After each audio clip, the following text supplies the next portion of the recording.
ডুবে যাওয়া জাহাজের মধ্যে 3 দিন ধরে আটকে থাকা এই লোকটির 2013 সালে নাইজেরিয়া উপকূল থেকে 32 কিলোমিটার দূরে সাগরের মধ্যে বিশাল ঢেউয়ে জাহাজটি ডুবে যায়।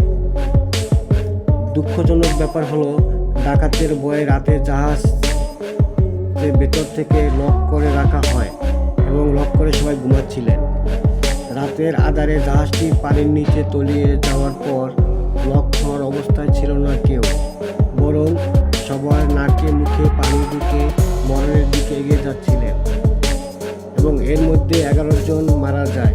শুধুমাত্র একজন বেঁচে ছিলেন, তার নাম হ্যারিসন ওকিল। তিনি এই জাহাজে বাবুর্চি ছিলেন। জাহাজটি ডুবে যাওয়ার সময় লোকটি বাথরুমের ভিতরে ছিলেন। তার সঙ্গীরা যখন বাঁচার জন্য আপ্রাণ চেষ্টা করছিলেন এবং বেরোতে পারেন নাই, বাথরুমে আটকে থাকার কারণে বেঁচে যায় হ্যারিসন ওকিল।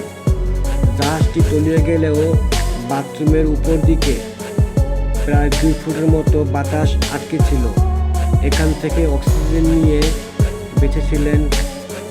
ডুবুরিরা পানি নিচে যায়, জাহাজের ভেতর থেকে একটি হাত বের হয়ে থাকতে দেখে এবং ডুবুরিরা মৃত্যুদেহ ভেবে হাতটিকে ধরে।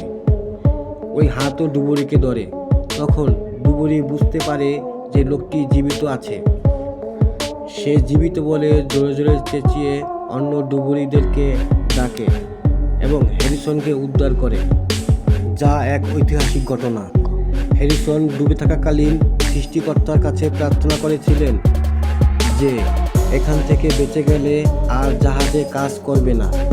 এরপর হ্যারিসনকে উদ্ধার করার পর তার কথা রাখার জন্য কোনো ঘটনায় বাবুর্চির কাজ নেয়। ভিডিওটি ভালো লাগলে সাবস্ক্রাইব করেন। ধন্যবাদ।